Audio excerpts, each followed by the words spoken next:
같이 한번 볼게요.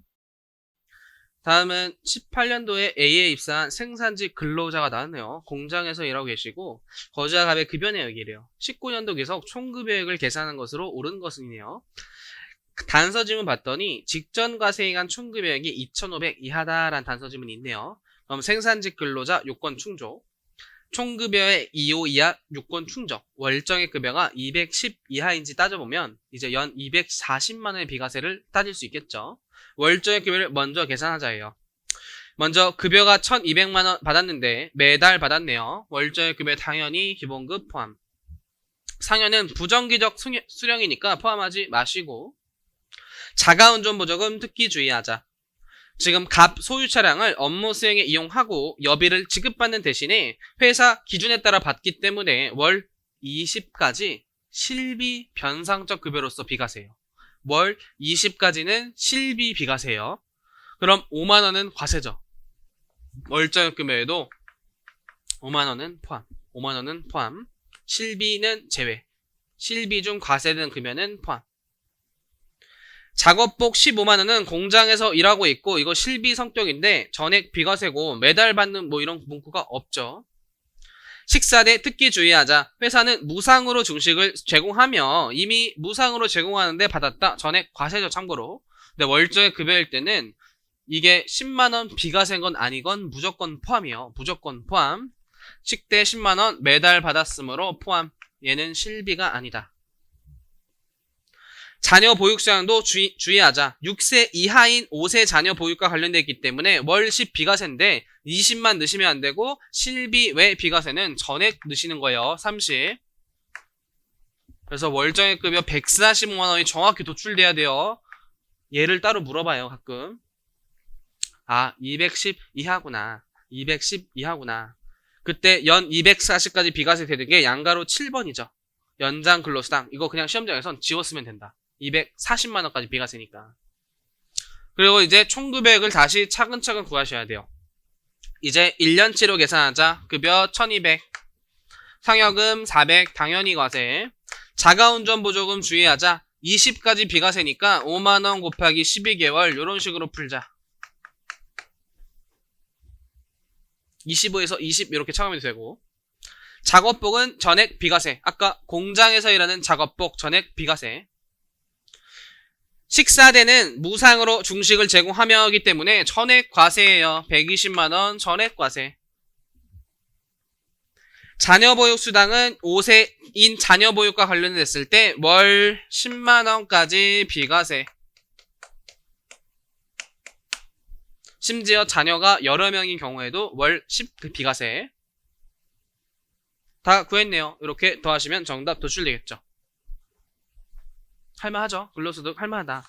암기 싸움이다. 어쨌든 다시 문제 앞으로 돌아오셔서 차근차근 볼까요?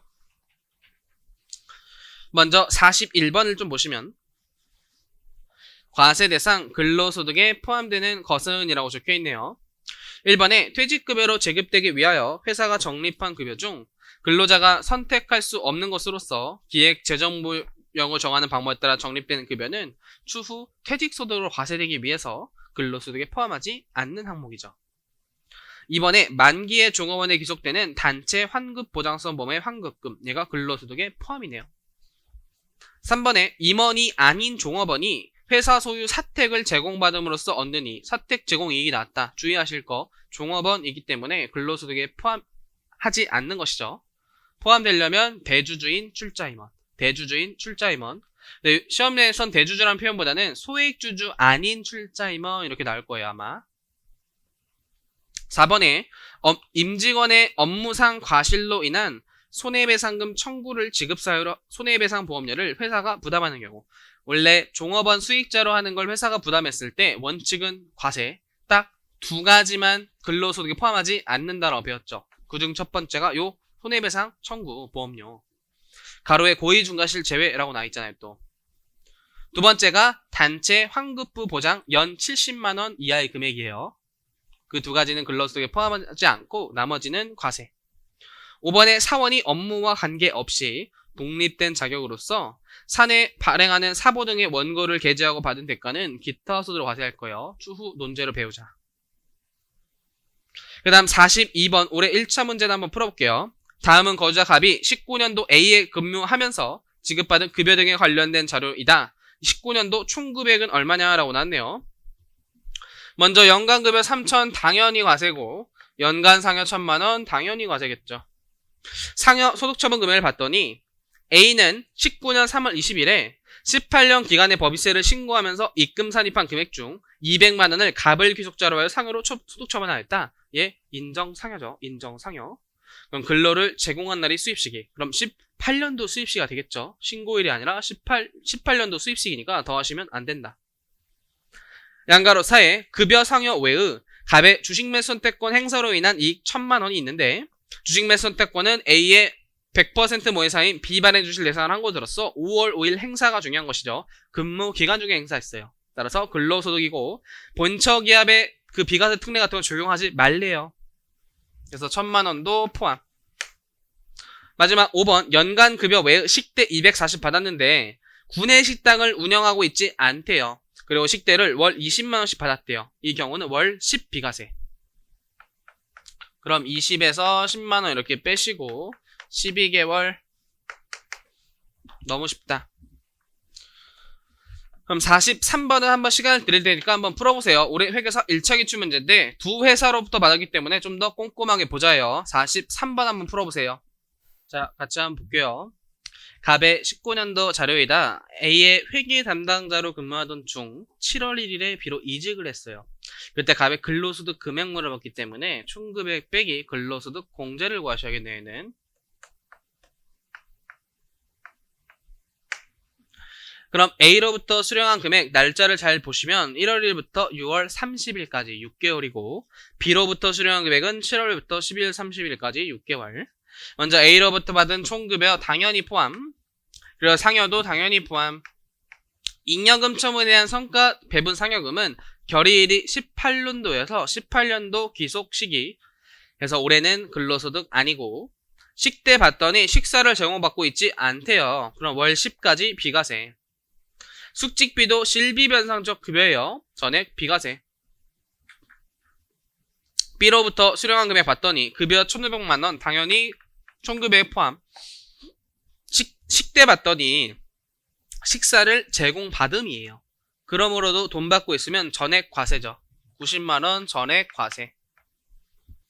자가운전 보조금 받더니 자가 차량을 업무 수행에 이용하고 여비를 수령하고 있지 않다라는 요건 충족 때문에 월 20까지 비과세예요. 그래서 비과세네요. 그냥.